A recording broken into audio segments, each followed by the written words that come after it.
blesse comme ça. Voilà. C'est bien ça.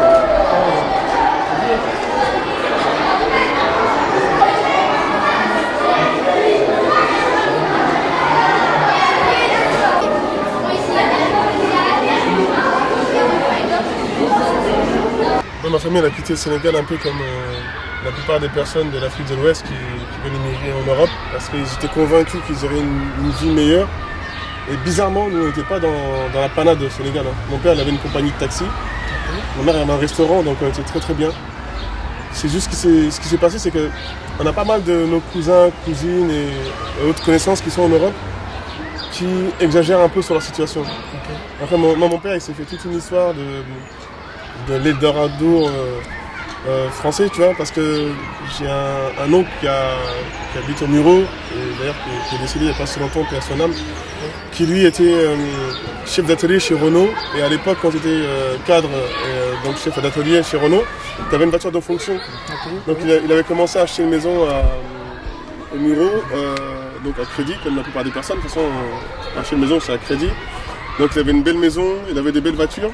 Donc à chaque fois, il prenait une photo, il tapait la pause, appuyait sur la voiture et la maison derrière. Donc il envoyait ces photos-là. Et mon père s'est dit qu'en venant en France, il allait pouvoir faire pareil et améliorer la qualité de vie de sa famille, quoi. Tu essaies d'arriver pour rejoindre ta famille, toi aussi? Non, moi en fait, pour moi, je suis pas arrivé pour rejoindre ma famille, comme ça. Moi, je suis arrivé ici je peux dire par hasard, par curiosité. Parce que moi, je ne suis pas venu ici pour problème d'économie. D'accord. À la base, j'avais pas ça en tête. Du coup, toi, Youssef, comment t'es arrivé alors? Je suis arrivé, c'est mes amis qui m'ont poussé d'arriver. Il y en a une de mes amies qui était en Italie. Chaque fois on causait, son téléphone, il disait ici c'est bien. C'est lui qui m'a poussé de main sur la route. Lui aussi m'a aidé un peu aussi. Du coup, tu es arrivé direct en France ou tu es arrivé de ton pays? C'était du Mali, c'est ça? Hein? Oui, j'ai quitté. Tu es arrivé du Mali par un autre pays européen ou pas? Non, je viens du Mali, Algérie, Maroc. Ah, tu as fait Algérie, Maroc, Espagne aussi. Espagne? Oui. Et de l'Espagne, tu es arrivé en France? Oui. Et ça va, c'était pas trop dur? Ouais, c'était trop dur au début, mais ça va. Est-ce que c'est mieux en France par rapport à ce que tu vivais au Mali? Bon, pour le moment, ça va, oui. Ça, c'est Villars ou pas? C'est Villars, ok, c'est bon, t'as raison, c'est Villars. C'est la même distance.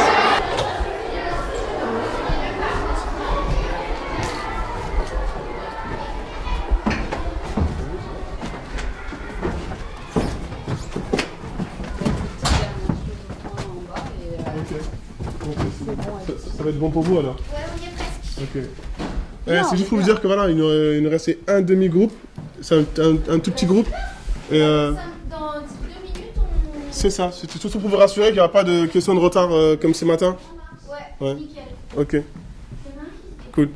Tu peux me raconter, je suis un peu oui, ton parcours. Moi je suis arrivé un peu là-bas par hasard, parce que ça s'est passé en 98, en juin 98. Donc il y a eu un événement qui s'appelait du monde entier. Donc c'était à l'époque c'était le directeur du lieu, qui s'appelle Stanislas Nordet, qui avait invité des auteurs qui avaient écrit des textes qui étaient publiés par Actes Sud, qui est un éditeur.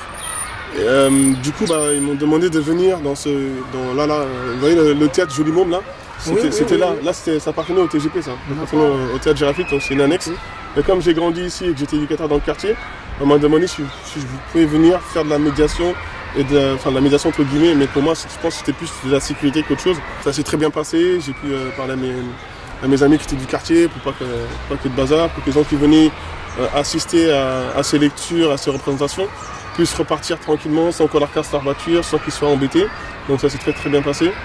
En tout cas, on m'a rappelé, j'étais avec Rached, Berlin et moi, on était trois médiateurs sur le coup. Donc on nous a rappelé pour le TGP là-bas directement parce qu'il y avait des jeunes qui venaient tout le temps, qui embêtaient tout le monde. Donc on est devenus des médiateurs, hôtes d'accueil médiateurs. Donc j'y suis encore d'ailleurs. Maintenant je suis responsable de l'accueil là-bas au TGP. Et je trouve que c'est c'est un milieu qui me correspond, c'est un milieu où en tout cas j'ai la chance de me sentir bien et protégé. Il y a un spectacle qui se prépare là pour aujourd'hui.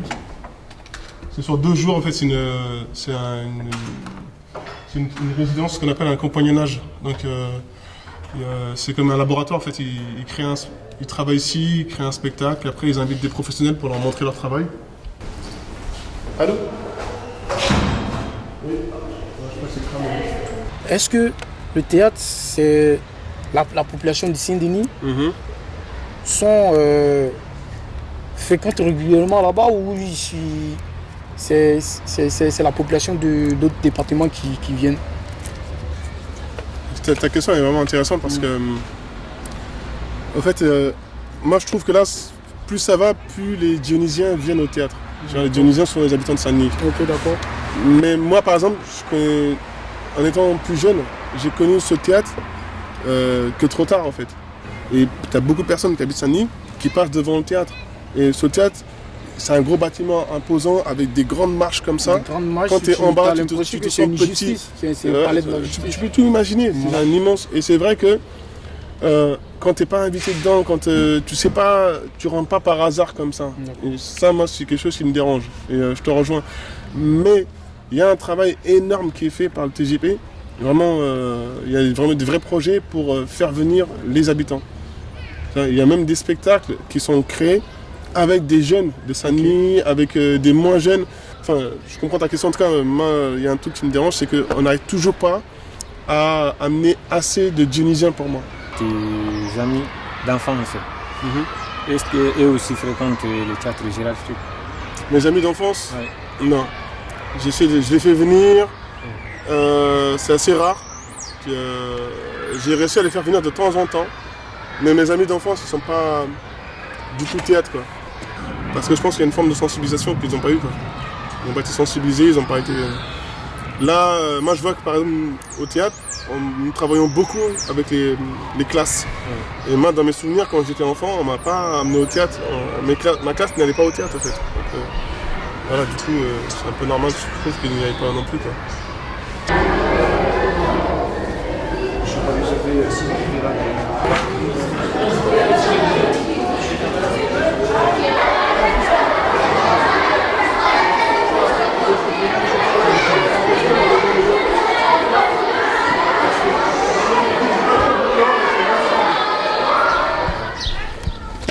Pose la question comme tu sens toi. Comment ton travail influe ta vie personnelle?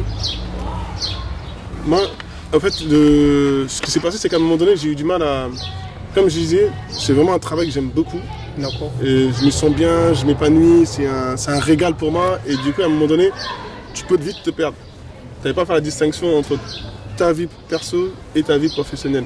Et en plus tu aimes ça, plus tu travailles. Et plus on t'en donne, plus tu es content. Et moins tu te rends compte que tu passes à côté de ta famille. Et après, quand j'ai rencontré mon ex-femme, elle était très contente du travail que je faisais. Elle me dit, travailler dans un théâtre, c'est génial, c'est la culture. Et après, on se marie. Après, elle veut plus de temps. Après, moi, je me rends pas compte, mais je fais pas l'effort de passer plus de temps avec elle. Parce que pour moi, ça me va, ça lui va. Et à un moment donné, on arrive à un moment où on a des enfants, où elle veut plus de présence, où elle me dit carrément, à un moment donné, il faut que tu fasses un choix. Tes horaires me conviennent plus. Qu'est-ce que tu comptes faire pour changer ça? J'ai essayé d'aménager au mieux mon temps de travail. Au théâtre, ils ont réussi à suivre un petit peu, mais c'était toujours pas assez. Donc à un moment donné, ce qui devait arriver est arrivé, quoi. J'ai pas fait le choix de quitter le théâtre pour mon épouse et ma famille, mais c'est bizarre de dire ça, mais je suis plutôt content de mon choix en fait. C'est bizarre. Ça m'a coûté un divorce. Le divorce avec ton ex-femme n'a pas eu de conséquences sur ta vie professionnelle? Nullement. Non, justement là, en répondant aussi vite. Si, ça a été compliqué parce qu'après, il y avait des questions de garde d'enfants, des questions de planning, des questions de roulement. Donc j'ai dû m'asseoir autour d'une table avec ma direction qui ont été très attentifs à ma demande, qui ont écouté. Et du coup qui me permettent un peu plus d'absence. Donc là je trouve que je vois plus mes enfants en étant divorcés qu'avant. Juste pour l'information. Les garçons. Ok, merci pour l'écoute. Juste sachez que j'étais un petit peu en retard là. on nous a attendu pour commencer. Il y a des personnes qui vont commencer pour commencer le spectacle. Vraiment, moi j'ai totale confiance en vous. Donc, ce qui est important pour ce spectacle, et d'ailleurs en général, c'est de bien écouter et bien regarder. Et si vous avez des questions, il faudra attendre la fin du spectacle pour les poser aux personnes qui vous ont amené ici, d'accord, qui vous ont accompagné. Ça vous va? Mais vraiment évitez de parler entre vous parce que ça s'entend dans la salle. Ça dérange ceux qui sont autour de vous, ça dérange aussi les acteurs sur le plateau. Je vous fais confiance? Oui. Merci beaucoup en tout cas. Bon spectacle. Et là, juste on y va doucement parce que le spectacle il commence pas sans vous de toute façon. D'accord? Tu l'as eu, j'aimerais. Merci. Je n'aime pas les enfants comme ça.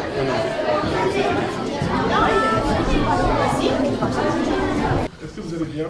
Oui. Parfait. Les adultes, merci beaucoup, je vais très bien. C'est rare qu'on me demande, du coup je prends. Merci, je vais très bien. Du coup, pour les adultes, s'il vous plaît, pensez à atteindre vos téléphones portables, c'est vraiment important. Donc j'insiste sur l'extinction totale de vos téléphones portables, s'il vous plaît.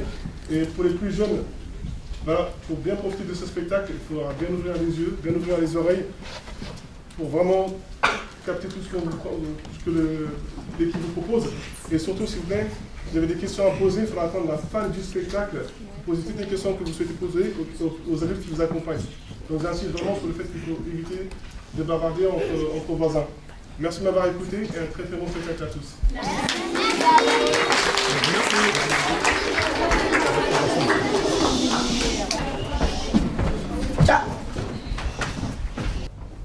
C'est parti pour... J'ai trop peur.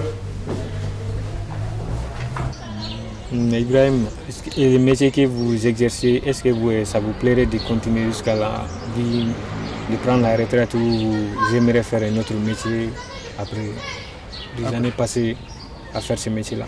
Est-ce que si jamais je quitte ce travail, j'en ferai un autre différent? Et qu'est-ce qui fait que... En fait, à côté, moi, je fais d'autres choses. Tout en faisant ce que je fais déjà à côté. Je suis dans l'événementiel et la sécurité. Donc j'organise des soirées, j'ai d'autres personnes à faire ça. Mais vraiment, ce qui me fait vraiment triper, c'est le théâtre en lui-même. Tu vois, travailler dans ce lieu-là, moi, c'est vraiment... Qu'est-ce qui est à la base, de l'intérêt que tu portes sur ton travail, tu te passionnes. Voilà. En fait, ce que je trouve là-dedans, c'est que c'est rare d'avoir un travail où tu t'épanouis. Moi, c'est un endroit où je m'épanouis vraiment. Quand je vais au travail, j'ai l'impression d'aller chez moi. Tu vois, j'ai pas l'impression d'aller travailler pour un patron, quelque chose que tu es obligé de faire parce qu'il faut manger. C'est vraiment, je me sens utile en tout cas. Je me sens utile. C'est un travail qui me nourrit de l'intérieur en fait. C'est pas juste à la fin du mois j'ai un salaire que je mets et ça me met une gamelle que je mange. Ça me nourrit vraiment profondément de l'intérieur en fait. C'est enrichissant, je fais des belles rencontres, je vois des beaux spectacles, je rencontre vraiment du beau monde. Tu vois, et c'est un travail qui est vraiment gratifiant. Voilà, je trouve que c'est rare d'avoir un travail où toutes ces choses sont réunies, quoi. Je trouve. Ouais. Est-ce que vu que vous aimez tellement votre travail, vous envisagez ou soit vous avez un projet à votre retraite, vous cédez la place à l'un de vos enfants? Ah